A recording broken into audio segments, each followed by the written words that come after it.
Well, this is a Mega Times Now exclusive. Today we reveal Pakistan's vicious plot once again to spread its propaganda and sabotage the G20 meet in Kashmir, which will be held later this month. Pakistan, remember now, is running social media campaigns against the G20 meet, has unleashed this fake propaganda to instigate local sentiments. These handles are also seen celebrating the recent Poonch attack in which 5 Indian Jawans, remember, were martyred. There were also articles that have been written in Pakistani media against the G20 meet in Kashmir. There's also proof that Canada's NDP has also been supporting the boycott against G20 in Kashmir. NDP leader Jagmeet Singh has tweeted calling for a boycott of the meet. So open support from one of the political parties in Canada, open support from several in J&K. Remember, we've already seen how some in Jammu and Kashmir, and we're talking about some of the mainstream politicians, have not been quite happy with the G20 meet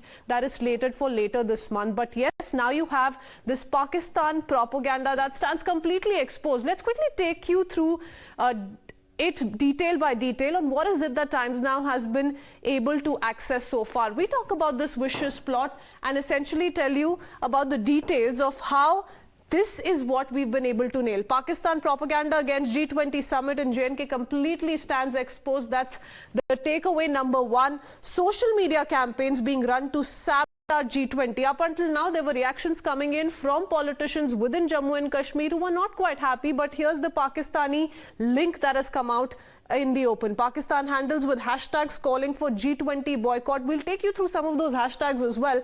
But terror attack by PAFF ahead of G20 tourism meet in Srinagar. Now this is where the direct Pulwama attack link also comes in. Remember, 5 of our brave hearts were martyred in this attack. Chinese armor-piercing bullets were found at the attack site, but here's where the entire Pakistan links become very, very suspicious in nature. Twitter handles condemn the G20 meet, also celebrate terror attacks. On one hand, you're against the development push that is taking place, that continues to take place in Jammu and Kashmir.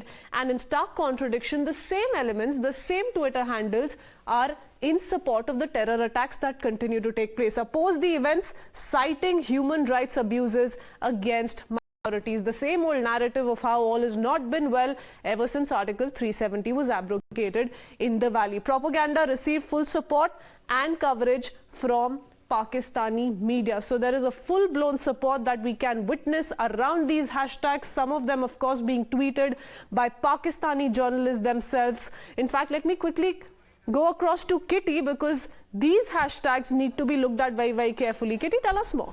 Well, absolutely, Kritzween. As you rightly mentioned, how Pakistan has been spreading this social media, this online campaign on social media and trying to spread anti-G20 sentiment. These are various tweets that have been put out by these handles. First hashtag, which is G20 boycott meeting in what Pakistan calls Kashmir as Indian occupied Jammu Kashmir. This was created by a voice of IIOJK, one handler, on 12th of April 2023. This is the second hashtag that said G20 boycott meeting in IIOJK. This tweet says G20 nations should realize India's ulterior motives behind holding the groupings meeting in Jammu Kashmir. And this is the third hashtag that has been doing the rounds on social media.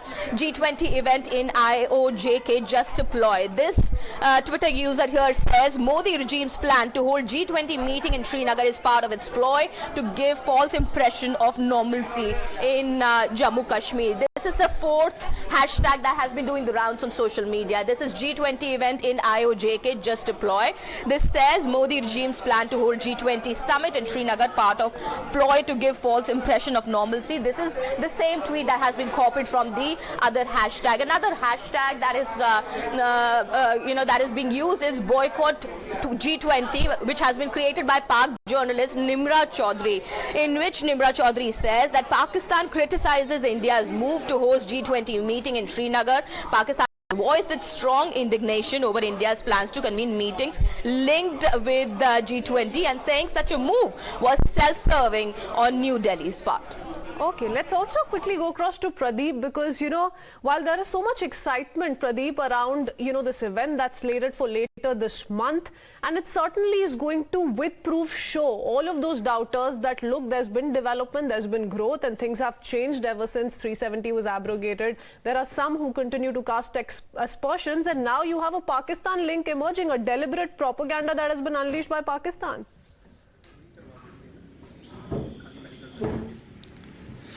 See, Christian, we have to understand one thing, why this G20 is going to be a game changer. It's going to be a game changer, one, that the delegates from the different countries will be there in Kashmir Valley, and it's going to globalize peace, and they will be seeing the change there on the ground. Because all these months, the Pakistan had been trying to peddle lies, trying to tell the world that all is not well in Kashmir ever since Article 370 has been abrogated. But once they will be there in Kashmir Valley, they themselves will see that people are there for tourism, not there for terrorism, and how the people are participating in all these events, because they will be taken to different places also, and shown that how the things have changed ever since Article 370 has been abrogated. So the second thing is that all these years Pakistan had been trying to tell the world that Kashmir is a dispute and need to be resolved. But with these international delegates coming out to this place, they will just put a full stop on that propaganda that Pakistan had been unleashing since 47, and that Kashmir is a dispute. If anything that needs to be resolved, that is about Pakistan occupied Jammu and Kashmir. That's what actually India has already made it clear in 1994 resolution that were passed in Parliament. And again, just 2 years back, when Amit Shah said that we can do anything to get Pakistan occupied Jammu and Kashmir back, because people there had been protesting, and they're coming out on the street, they're protesting against Pakistan army. Now we talk about why the Pakistan is rattled, and now what the Pakistan is exactly doing. As my colleague Kitty has already shown what Pakistan is up to. On one hand, where Pakistan army is aiding and abetting terror, they are trying to destabilize peace in Jammu and Kashmir ahead of G20 meet. On the other hand, we have seen how the cyber army is working overtime with their two-pronged strategy, where they are trying to, one, malign image of India. Second, they are trying to demonize our armed forces, saying that the human rights violations are taking place. Third, they are trying to malign image of the country, and also they're celebrating terror attacks in India while they're condemning and standing against the G20 event, which all of us, by the way, take pride in. That against that, we're going to take in our experts as well. Thank you, Pradeep, for that. Let's also, in the meanwhile, interestingly put out the political reactions that we've picked up on how the likes of Farooq Abdullah, for that matter, have been seen play politics over the issue, so much so that they in fact have said and rather proposed as to why is it that this event, the G20 event, not take place in Jammu instead of Kashmir. मुझे बहुत अफसोस है कि उसकी meeting Ladakh में कर सकते हैं, कश्मीर में कर सकते हैं। क्या जम्मू इम्पोर्टेंट नहीं है? क्या जम्मू के लोगों के लिए G20 यहाँ नहीं होना चाहिए था? अफसोस है कि कोई बीजेपी का लीडर या जो चिल्लाते थे जम्मू जम्मू जम्मू, डोगरा डोगरा डोगरा, एक भी उसमें से किसी ने बात नहीं की कि यहाँ क्यों नहीं G20 हुआ। क्या वजह है? क्या जम्मू इम्पोर्टेंट नहीं है? Well, Jammu is important and so is Kashmir, so don't quite understand that logic. And let's quickly open this up. Very interesting, not shocking, not surprising, but something that we must speak of. Febin John James, cyber security expert with us, along with activist Sushil Pandit, political analyst Majid Haidari is also with us on the broadcast. Mr. Haidari, my first question is to you, because there are some who have been very unhappy with the fact that this event is going to be held in Srinagar, but the fact remains that if it's going to take place in several parts of the country, Jammu and Kashmir for that matter is very much a part of our country, so why should it not take place in Srinagar? What kind of bizarre excuse is that? Before we go across to our guest for the Pakistan link that's also emerged. Well, madam, firstly, frankly speaking, the time has come that our BJP government at center decides our national relations with Pakistan. Because only today the Pakistani Foreign Minister Bilawal Bhutto has arrived in our country in Goa. And are we hosting an enemy or are we hosting a friend? Because since morning I could hear the likes of Shehzad Poonawala singing, "Ghar aaya mera pardesi, pyas bujhi meri akhiyan." So are we supposed to have good relations with this country, who recently was accused of bloodbath in Poonch, where 5 of our soldiers, brave soldiers, lost their lives? I mean, BJP doesn't have a policy, nor for the country, nor for the foreign policy. So that is our problem. BJP has left the nation confused on what our relations is I'm with the not neighbors, asking about the China BJP. Mr. Haidari, I'm asking you, why should a G20 event not take place in Srinagar? What is the problem? Why should it not happen? Madam, the problem is the confusion created by BJP government. Talking about our neighbor Pakistan, whose involvement is there.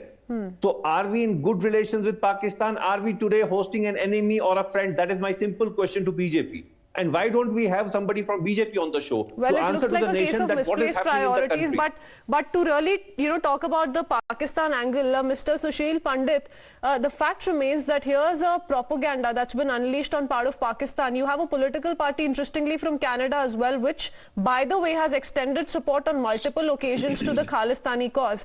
But that said, Pakistani journalists, the Twitter handles now launching this hashtag of boycott G20 in Kashmir. Why must it not happen, sir? Why is Pakistan to interfere in any success that we see in India? Why is anyone surprised?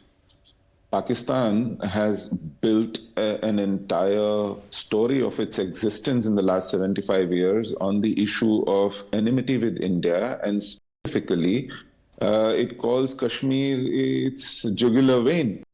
So the lopsided narrative of Pakistan will always seek these opportunities, clutch at the straws. What are we doing is the issue. Why are Pakistani elements still thriving and surviving in Kashmir? Why is their support system? Why is Pakistan's strategic depth in India? Their investments in academia, in media, among bureaucracy, in diplomacy intact?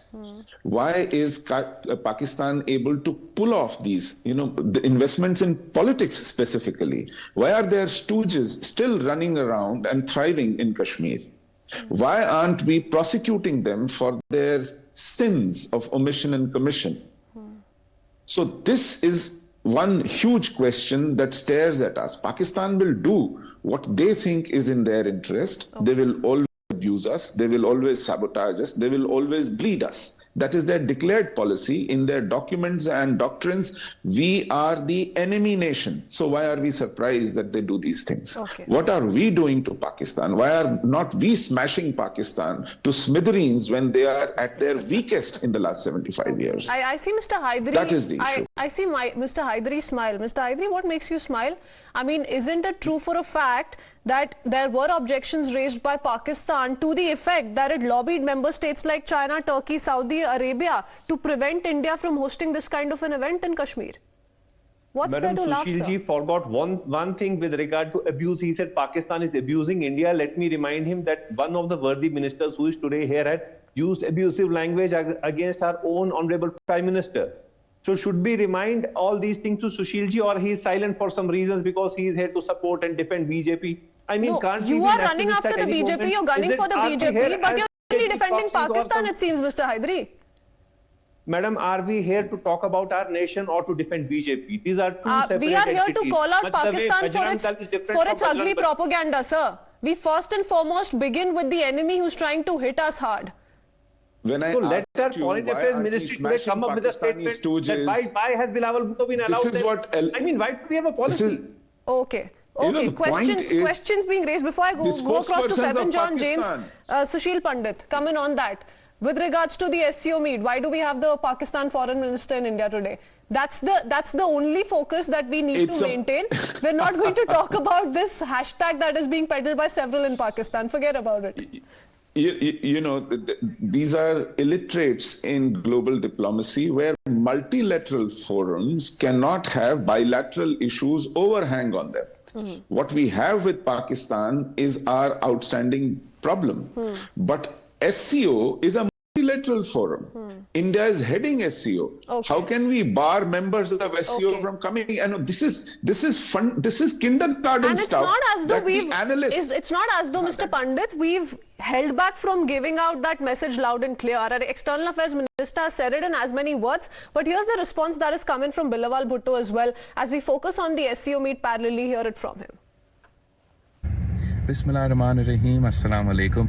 आज मैं गोवा भारत जा रहा हूँ जहाँ मैं पाकिस्तान का delegation को क़यादत कर रहा हूँ to attend the Shanghai Cooperation Organisations Council of Foreign Ministers. मेरा जाना ये वाज़ेह पैगाम भेजता है कि पाकिस्तान कितना अहमियत ये SCO को देता है और कितना सीरियसली अपना मेंबरशिप को भी लेता है। I am looking forward to engaging bilaterally उन ममालिक के साथ जो इस ऑर्गेनाइजेशन का हिस्सा है। आपका शुक्रिया। Well, it's not very frequently as far as diplomatic engagements go that we see the presence of the Pakistan foreign minister here on the Indian soil. Rishabh, what's on the agenda as we keep up with this very important story and the Pakistan propaganda that stands completely exposed as far as the G20 event in Srinagar is concerned? Tell us about the Pakistan foreign minister's engagement. Very interesting what he said in the last part of his statement. He says, I look forward to constructive discussions with my counterparts from friendly countries. Definitely, if you see, one thing is very clear that India and Pakistan do not have any bilateral meeting. If you see the statement, he says friendly nation, which shows that he might have a meeting with China or other Central Asian countries. But with India, because India has drawn a clear line that terror and talks will not go on together, and hence India is not going to hold any bilateral meeting with Pakistan. As of now, what we know, like Russian bilateral meeting will begin anytime now. 4 o'clock is when Indian External Affairs Minister is meeting his counterpart from China, and post that Uzbekistan meeting will happen.